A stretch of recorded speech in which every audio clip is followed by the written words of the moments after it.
പ്രിയ സഹോദരനെ, കർത്താവായ യേശു ക്രിസ്തുവിൻ്റെ രണ്ടാം വരവെന്ന ചാനലിലേക്ക് നിങ്ങൾക്ക് എല്ലാവർക്കും സ്വാഗതം പറയാൻ സർവശക്തനായ യേശുനാഥൻ ഒരു ദിവസം കൂടെ അനുവദിച്ചിനോർത്ത് യേശു ക്രിസ്തു എന്ന രാജാവിന് നന്ദിയും സ്തുതിയും സമർപ്പിക്കുന്നു. ആമേൻ.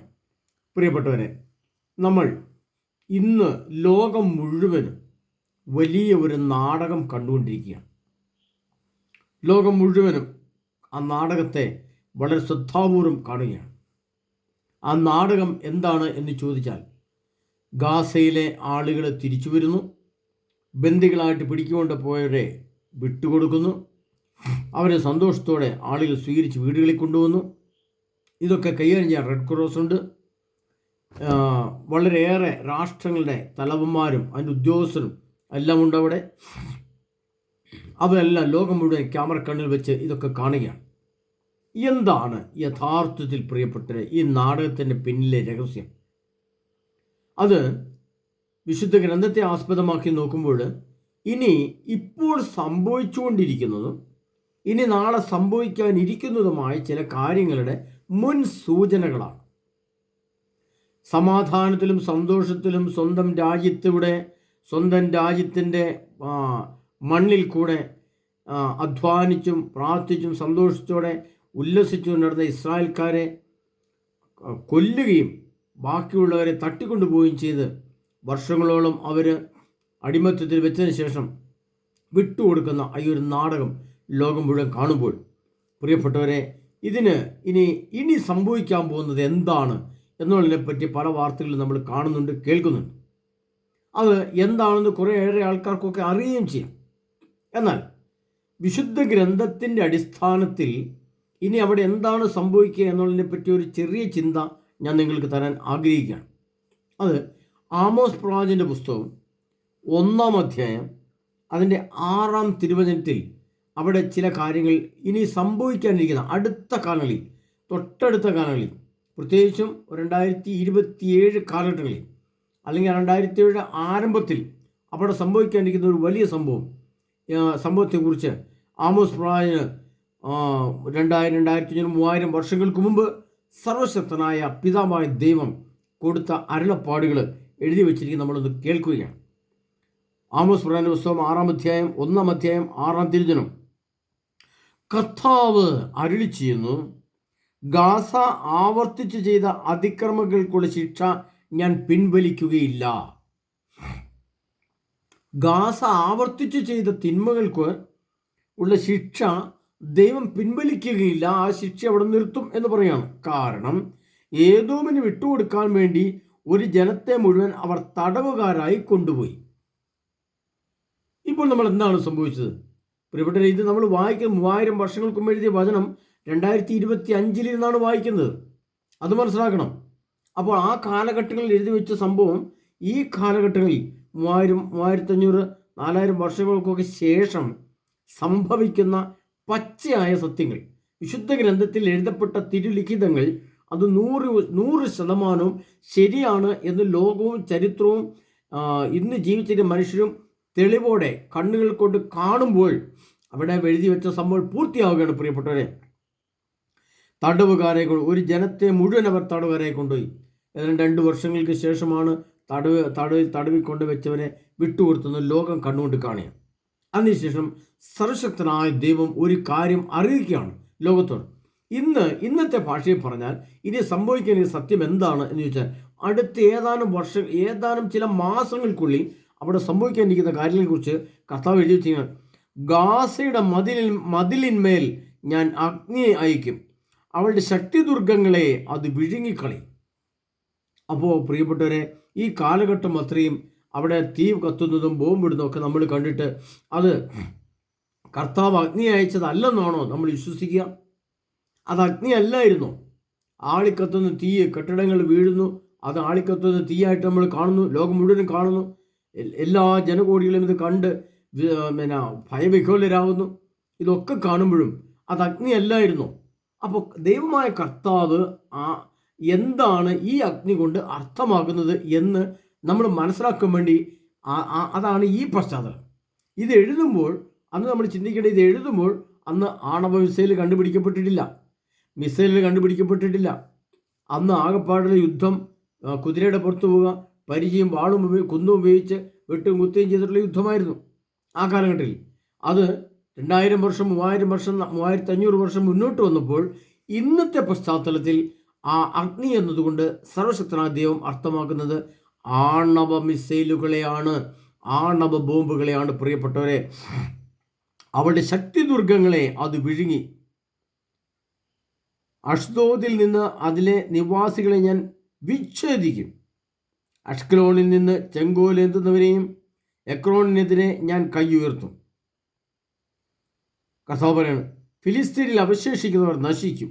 ദൈവമായ കർത്താവ് അരുളി ചെയ്യുന്നു. ഇന്നത്തെ പശ്ചാത്തലത്തിലാണ് ഇത് നമ്മൾ ഫിലിസ്തീൻ എന്ന് പറയുന്നത് പാലസ്തീനൊക്കെ ആയിട്ട് നമ്മൾ കാണുകയും ചിത്രീകരിക്കുകയും ഒക്കെ ചെയ്യാം. പക്ഷെ അത് ഘടനാപരമായിട്ട് അതിന് ഒത്തിരി വ്യത്യാസമുണ്ട് നമുക്കറിയാം.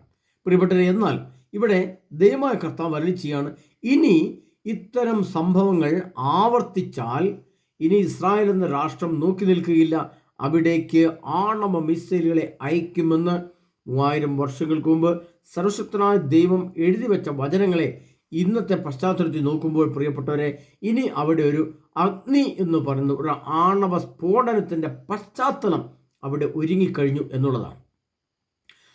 ഇന്നത്തെ ഇസ്രായേൽ രാഷ്ട്രം അത് ചെയ്യാൻ വേണ്ടി, അല്ലെങ്കിൽ അത് വേണ്ടി വന്ന് ചെയ്യുമായിരുന്നു. പക്ഷേ അവിടെ ലോകരാഷ്ട്രങ്ങളെ വിട്ട് കുറച്ച് സമാധാനത്തെ പുനഃസ്ഥാപിക്കുകയും ലോകം അതെല്ലാം ഉറ്റുനോക്കിക്കൊണ്ടിരിക്കുകയും ചെയ്യാണ്. എന്നാൽ പ്രിയ സഹോദരങ്ങളെ, പ്രശ്നങ്ങൾ ഇവിടെ തീരുകയല്ല, പ്രശ്നങ്ങൾ ഇവിടെ തുടരുകയാണ്. ഒരു വലിയ പ്രശ്നത്തിലേക്ക് നടന്നടുക്കുന്നതിന് മുമ്പുള്ള ഏതാനും ചില രംഗങ്ങളാണ് നമ്മൾ ഈ കാണുന്നത്. അതുകൊണ്ടാണ് ഞാൻ ആദ്യം പറഞ്ഞത് ലോകം ഇന്നൊരു നാടകം കണ്ടുകൊണ്ടിരിക്കുകയാണ് എന്ന് ഞാൻ പറഞ്ഞതിൻ്റെ കാരണം ഇല്ലാത്ത കാര്യങ്ങളെ ഉണ്ടാക്കിയെടുത്ത് ചില കാര്യങ്ങൾ ക്രിയേറ്റീവ് ചെയ്ത് സൃഷ്ടിച്ച് ഒരു സിനിമ നിർമ്മിക്കുന്ന പോലെ നിർമ്മിച്ചെടുക്കുന്ന ചില സംഭവങ്ങളാണ് ഇതെന്ന് ലോകം മുഴുവൻ കാണുകയാണ്.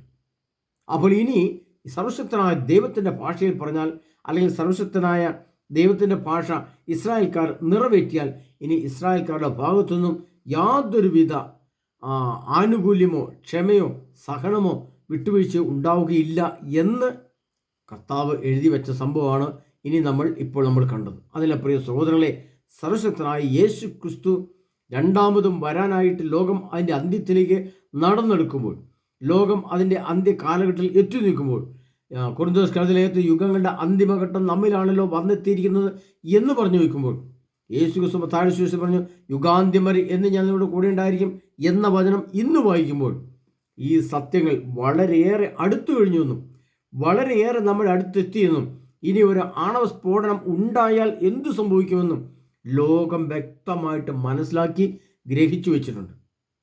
അതായത് സക്കറിയ പ്രവാചകന്റെ പുസ്തകത്തിൽ അതിൻ്റെ ബാക്കി എഴുതി വെച്ചിട്ടുണ്ട്. സക്കറിയ പ്രവാചകന്റെ പുസ്തകത്തിൽ എന്താണ് എഴുതി വെച്ചിരിക്കുന്നത് പ്രിയപ്പെട്ടവരെ?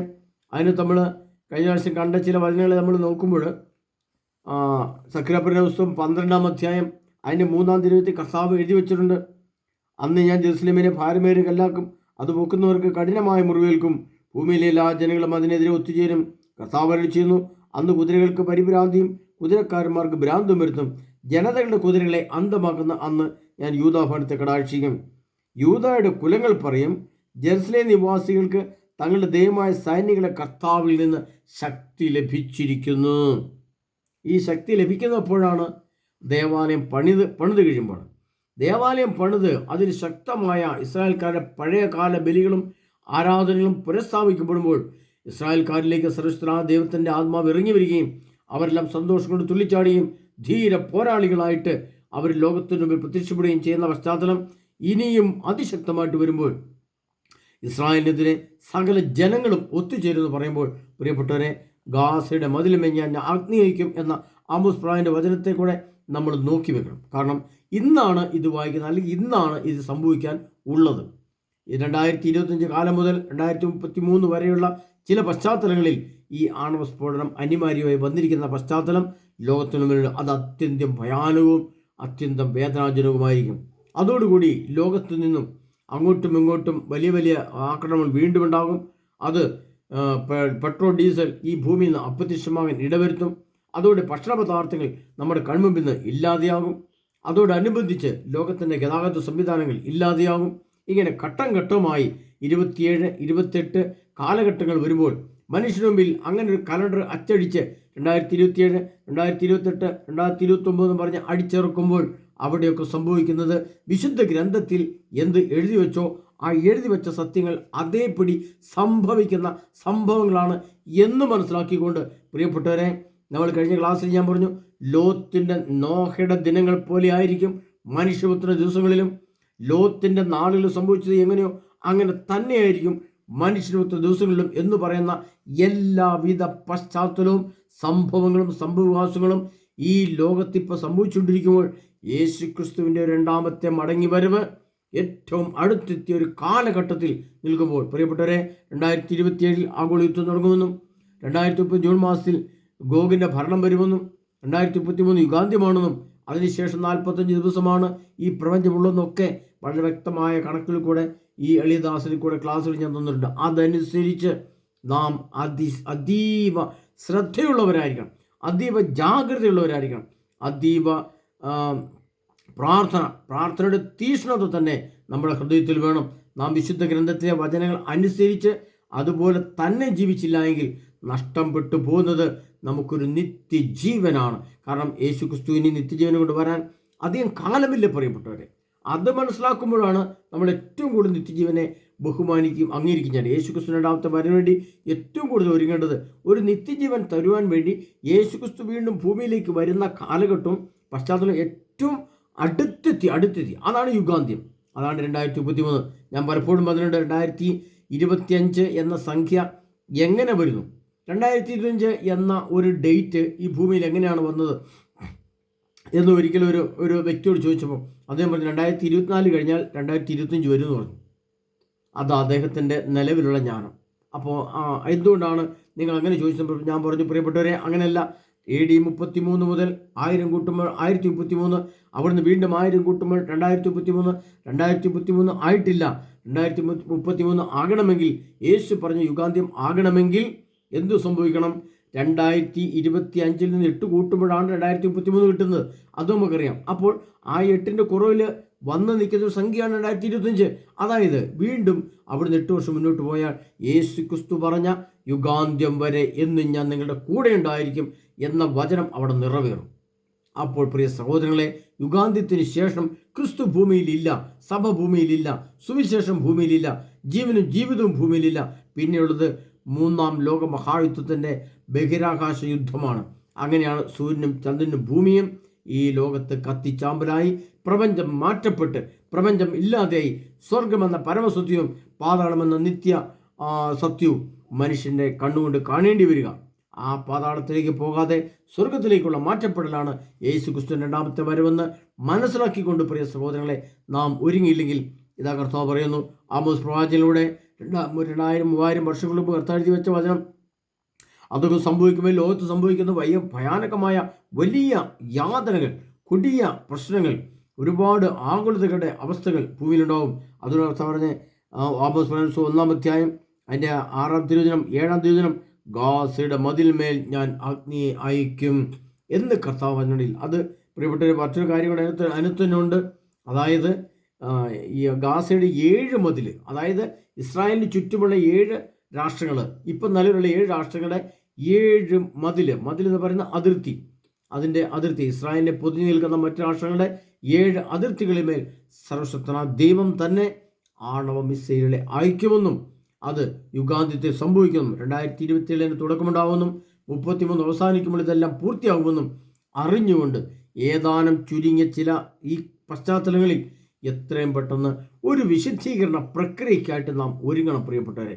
അതിശക്തമായ പ്രത്യേക രീതിയിലുള്ള കുമ്പസാരത്തിൻ്റെ ക്ലാസ്സുകൾ, അതിശക്തമായ പ്രത്യേക ദൈവത്തിൻ്റെ വചനത്തിൻ്റെ ജ്ഞാനത്തിൻ്റെ വരം ഉപയോഗിച്ചുള്ള ത്രിതല ജ്ഞാന ക്ലാസ്സുകൾ, സ്വർഗം അർത്ഥമാക്കുന്ന സ്ഥലം, പ്രപഞ്ചം അഥവാ സഭ അർത്ഥമാക്കുന്ന സ്ഥലം, പ്രപഞ്ചശേഷം പിന്നീട് എന്താണ് സംഭവിക്കുക എന്ന് അർത്ഥമാക്കുന്ന ഒരു വചനത്തിൻ്റെ 3 അർത്ഥം വെച്ചുള്ള പഠന ക്ലാസ്സുകൾ, പ്രബോധന ക്ലാസ്സുകൾ, ജ്ഞാനത്തിൻ്റെ വരം ഉപയോഗിച്ച് നിങ്ങൾ കേട്ട് ഗ്രഹിച്ചില്ല എങ്കിൽ നമുക്ക് നഷ്ടം വരുന്നത് വലിയ പ്രതിസന്ധി നമ്മുടെ മുമ്പിൽ പ്രിയപ്പെട്ടവരെ പതറിപ്പോകും. നമ്മൾ ഒറ്റപ്പെടും. ആ സമയത്ത് നമുക്ക് ചോദിക്കാനോ കണ്ടുമുട്ടാനോ ഇനി എന്ന് ചോദിക്കാനോ ആരുമില്ലാത്ത പ്രതിസന്ധി വരും. അതിനുള്ള പ്രതിസന്ധികളെ ഇപ്പോൾ നിങ്ങളിത് ഈ ക്ലാസ്സുകൾ കേട്ട് വ്യക്തമായ ഒരുക്കം നിങ്ങൾ നടക്കണം. അതിനു വേണ്ടിയിട്ടാണ് ഇത്രയും സമയം മെനക്കെട്ടിരുന്ന് പ്രാർത്ഥനാപൂർവ്വം നിങ്ങൾ ഓരോ സന്ദേശമായി തരുന്നത്. അതാണ് ഇപ്പോൾ പുതിയ സന്ദേശമാണ് ഇന്ന് ഞാൻ തന്നിരിക്കുന്നത്. ഇപ്പോൾ നമുക്കറിയാം ഗാസയിലേക്ക് ഇസ്രായേൽക്കാർ വിട്ട ആ ബോംബുകളൊന്നും ആണവ ബോംബുകളല്ല, സാധാരണ തീഗോളമായിട്ട് വന്ന ബോംബുകളാണ്, ബോംബിൻ്റെ സ്ഫോടനങ്ങളാണ്. എന്നാൽ ഇനി ആമോസ് പ്രവാചകനിൽ എഴുതി വെച്ച വചനം പൂർത്തിയാകുമ്പോൾ ഗാസയുടെ മതിലിന്മേൽ ഞാൻ അഗ്നി അയക്കും, അവളുടെ ശക്തി ദുർഗങ്ങളെ അത് വിഴുങ്ങിക്കളയും എന്ന് സർവശക്തനാധികം വന്നിട്ടുണ്ട്. ഇതൊക്കെ ഇനി ഉടനുടൻ സംഭവിക്കാനുള്ള കാര്യങ്ങളാണ്, അല്ലാതെ ഇനിയും 1000 വർഷം മുന്നോട്ട് പോകാനുള്ളതല്ല. അതിലെ പരിശ്രമങ്ങളെ ഈ ക്ലാസ്സുകൾ കേൾക്കുമ്പോൾ നാം ചെയ്യേണ്ടത് അതിശക്തമായ ഒരു രൂപാന്തരീകരണ പ്രക്രിയ എൻ്റെ ആത്മാവിൽ ആരംഭിച്ചെങ്കിൽ യേശുക്രിസ്തു രണ്ടാമതും വരാറായി എന്നൊരു സന്ദേശം, എന്നൊരു തോന്നൽ നിങ്ങളുടെ ഹൃദയത്തിലോ മനസ്സിലോ ആത്മാവിലോ നിങ്ങളുടെ ചിന്തകളിലോ എവിടുന്നെങ്കിലും കേട്ട ഒരു ക്ലാസ്സിൽ നിന്നോ നിങ്ങളുടെ മനസ്സിൽ അങ്ങനെ ഒരു ചിന്ത ഉണ്ടെങ്കിൽ നിശ്ചയം നിങ്ങൾ ചെയ്യേണ്ടത് ആദ്യമായിട്ട് യേശുവിൻ്റെ വരവിനായി തൻ്റെ മനസ്സും ശരീരവും ആത്മാവിനെയും ഒരുക്കുക എന്നുള്ളതാണ്. ആ ഒരുക്കത്തിൻ്റെ ക്ലാസ്സുകളാണ് എളിദാസിൽ കൂടെ നിങ്ങൾക്ക് തരുന്നത്. അത് അതിശക്തമായ ക്ലാസ്സുകളായിട്ട് നിങ്ങൾ കേട്ടാൽ നിങ്ങൾക്ക് മനസ്സിലാവും. ആ രീതിയിലുള്ള ഒരുക്കവും ആ രീതിയിലുള്ള തയ്യാറെടുപ്പും ആ രീതിയിലുള്ള പ്രാർത്ഥന ക്രമീകരണ രീതികളും ആ രീതിയിലുള്ള തീഷ്ണതയും ജ്വലനം കൊണ്ട് നമ്മൾ യേശുവിൻ്റെ കൂടെ ആയിരിക്കാൻ ശ്രമിക്കണം. കാരണം നമുക്കറിയാം, പ്രതിസന്ധികൾ എന്ന് പറയുന്നത് നമ്മൾ മനസ്സിൽ കാണുന്നതിനേക്കാൾ ഭയാനകമായ രീതിയിൽ അല്ലെങ്കിൽ അപ്രത്യക്ഷമായ വലിയ രീതിയിലാണ് വരാൻ പോകുന്നത്. പെട്രോൾ ഡീസൽ അപ്രത്യക്ഷമായ പശ്ചാത്തലം ഭൂമിയിൽ വരും, അടുത്ത് തന്നെ വരും. അപ്പോൾ എന്ത് ചെയ്യും? അതൊക്കെ മനുഷ്യബുദ്ധിക്ക് അപ്രാപ്യമാണ്. അതിനൊക്കെ അതിജീവിക്കാൻ എല്ലാവിധ പ്രതിസന്ധികളെയും എല്ലാവിധ പ്രശ്നങ്ങളെയും എല്ലാവിധ ആകുലതകളെയും ഉത്കണ്ഠകളെയും വേദനകളെയും തകർച്ചകളെയും തരണം ചെയ്യുവാൻ സർവശക്തനായ യേശു ക്രിസ്തുവിൻ്റെ തിരുവചനം നമ്മുടെ ഹൃദയത്തിലും ഭവനത്തിലും ഉണ്ടെങ്കിൽ ഒരു അസ്വസ്ഥയും ഭയപ്പെടാതെ പിടിച്ചിരിക്കുവാൻ നമുക്ക് സംരക്ഷണം നൽകുന്ന കർത്താവ് വെളിപാടിൻ്റെ പുസ്തകം 3-ാം അധ്യായം 10-ാം തിരുവചനത്തിൽ കർത്താവ് പറഞ്ഞിട്ടുണ്ട്, സകല ഭൂവാസികളെയും പരിശോധിക്കാനായി ലോകത്തിൽ ഉണ്ടാകാനിരിക്കുന്ന പരീക്ഷണങ്ങളുടെ സമയത്ത് നിന്നെ ഞാൻ സംരക്ഷിക്കും എന്ന് കർത്താവ് വാഗ്ദാനം ചെയ്തിട്ടുണ്ട്. പ്രിയപ്പെട്ടവരെ, ആ വാഗ്ദാനം നമുക്ക് കിട്ടണമെങ്കിൽ നാം ആ രീതിയിലുള്ള ഒരു വിശദീകരണ പ്രക്രിയയ്ക്ക് കീഴ്പ്പെട്ടവനായിരിക്കണം. ഒരു വിശദീകരണ പ്രക്രിയയുടെ ഒരു സംഭവം നമ്മളിൽ നടന്നിരിക്കണം. കേവലം ഒരു മാനസാന്തരമല്ല, കേവലം ഒരു പശ്ചാത്താപമല്ല. നമ്മൾ സംഭവിക്കേണ്ടത് വലിയ രൂപാന്തരീകരണമാണ് പ്രിയപ്പെട്ടത്. ആ രൂപാന്തരീകരണം എന്താണെന്ന് അറിയണമെങ്കിൽ എളിദാസിൻ്റെ ഭവനത്തിലേക്ക് അല്ലെങ്കിൽ ധ്യാന സെൻ്ററിലേക്ക് വന്നാൽ എളിദാസിനെ കൂടെ നിങ്ങൾക്ക് കേൾക്കാൻ സാധിക്കും. കേവലം ഒരു മാനസാന്തരം, അത് മാനസാന്തരം അതോ പശ്ചാത്താപം എന്നൊക്കെ പറയുന്നത് സുവിശേഷത്തിലാണ്. അത് പ്രത്യേകം നമ്മൾ മനസ്സിലാക്കണം. അതേ സ്ഥാനത്ത് വെളിപാട് ഗ്രന്ഥത്തിൽ മാനസാന്തര പശ്ചാത്താപത്തോ അല്ല ഉള്ളത്. അവിടെ വലിയ രൂപാന്തരീകരണമാണ്. അതുകൊണ്ടാണ് വെളിപാട് 22:14 കർത്താവ് പറഞ്ഞ വചനം ഇങ്ങനെ വിളിച്ചിരിക്കുന്നത്, ജീവന്റെ വൃക്ഷത്തിൽ അവകാശം ലഭിക്കാനും കവാടങ്ങളുടെ നഗരത്തിലേക്ക് പ്രവേശിക്കാനും തങ്ങളുടെ അങ്കികൾ കഴി വിശുദ്ധീകരിക്കുന്നവർ ഭാഗ്യവാന്മാർ. ഇപ്പോൾ മുതൽ കർത്താവിൽ മൃതിയടയുന്നവർ അനുഗ്രഹീതരാണ് എന്ന് കർത്താവ് പറയുന്നത്. ഈ ക്ലാസ്സുകളും ധ്യാനങ്ങളും കേട്ട് മരണത്തിനായിട്ട് നമ്മൾ ഒരുങ്ങിയാലും അല്ലെങ്കിൽ മരിച്ചാലും കർത്താവ് പറയുന്നത്, ഇപ്പോൾ മുതൽ കർത്താവിൽ മൃതിയടയുന്നവർ അനുഗ്രഹീതരാണ്. ആ അനുഗ്രഹമാണ് നിത്യജീവൻ, ആ അനുഗ്രഹമാണ് സ്വർഗീയ ജീവിതം, ആ അനുഗ്രഹമാണ് ഈ ഭൂമിയിൽ നിന്നും മറ്റൊരു സ്ഥലത്തേക്കുള്ള മാറ്റപ്പെടൽ. ആ മാറ്റപ്പെടലിന് വേണ്ടിയിട്ടാണ് നാം ഇത്രമാത്രം തീഷ്ണതയോടെ ജ്വലനത്തോടെ വിശുദ്ധ ഗ്രന്ഥത്തിൽ ആയിരിക്കുന്നത്. അല്ല പ്രിയ സഹോദരങ്ങളെ, നമുക്കോരോരുത്തർക്കും യേശുക്രിസ്തുവിൻ്റെ രണ്ടാമത്തെ ഒരു പടിവാതിക്കലെത്തിയെന്നും അതിനുള്ള ഒരു പ്രത്യേക ഈ സാഹചര്യത്തിലെ സന്ദേശം, ഈ സാഹചര്യത്തിലെ ഒരു വാർത്താ സന്ദേശവും, ഒരു വാർത്തക്കാർക്ക് പറയാൻ പറ്റാത്ത സന്ദേശം, അല്ലെങ്കിൽ ഇപ്പോൾ ലോകത്തിന് മനസ്സിലാകാത്ത സന്ദേശം, അല്ലെങ്കിൽ ലോകം പ്രതീക്ഷിക്കാത്തൊരു സന്ദേശമാണ് ഞാൻ നിങ്ങൾക്ക് തരുന്നത്. അതാണ് 1 ആമോസ് പുസ്തകം 7-ാം അധ്യായം, ഗാസയുടെ മതിൽമേൽ ഞാൻ അഗ്നി അയക്കും, അവളുടെ ശക്തി ദുർഗങ്ങളെ അത് വിഴുങ്ങിക്കളയും. ആണവ സ്ഫോടനത്തിന് ഗാസയും ലോകവും സാക്ഷിയാൻ പോകുന്ന കാലം വരാൻ പോവുകയാണ് പ്രിയപ്പെട്ടവരെ. അടുത്തു തന്നെ എത്തി. അത് മനസ്സിലാക്കിക്കൊണ്ട് നാം ഒരുങ്ങിക്കൊള്ളുക. അല്ല പ്രിയ സഹോദരങ്ങളെ, കർത്താവായ യേശു ക്രിസ്തു നമ്മെ ഓരോരുത്തരെയും സമൃദ്ധമായി അനുഗ്രഹിക്കുമാറാകട്ടെ. കർത്താവായ യേശു ക്രിസ്തു തിരുത്തം നമ്മെ സകല പാപത്തിൽ നിന്നും അശുദ്ധിയിൽ നിന്നും മ്ലേച്ഛതയിൽ നിന്നും അസ്വസ്ഥയിൽ നിന്നും തകർച്ചകളിൽ നിന്നും ദുഃഖത്തിൽ നിന്നും ഉത്കണ്ഠകളിൽ നിന്നും മോചനം തരുമാറാകട്ടെ. യേശു ക്രിസ്തു തിരുവചനം എനിക്ക് ശക്തിയും ജീവനുമുള്ളതായി മാറട്ടെ. യേശു ക്രിസ്തു പരിശുദ്ധാത്മാവ് എന്നെ ജ്ഞാനിയാക്കി മാറ്റട്ടെ. യേശു ക്രിസ്തുവിൻ്റെ തിരുവചനത്തിൻ്റെ ശക്തി എന്നെ സംരക്ഷിക്കുമാറാകട്ടെ. യേശു ക്രിസ്തുവിൻ്റെ പ്രബോധനം എൻ്റെ ആത്മാവിൽ ഒരു ജ്വലനമായി കിടക്കട്ടെ. യേശു ക്രിസ്തു പരിശുദ്ധാത്മാവ് എൻ്റെ ശിരസിൽ അഗ്നി നാളമായിട്ട് ജ്വലിച്ചു നിൽക്കട്ടെ.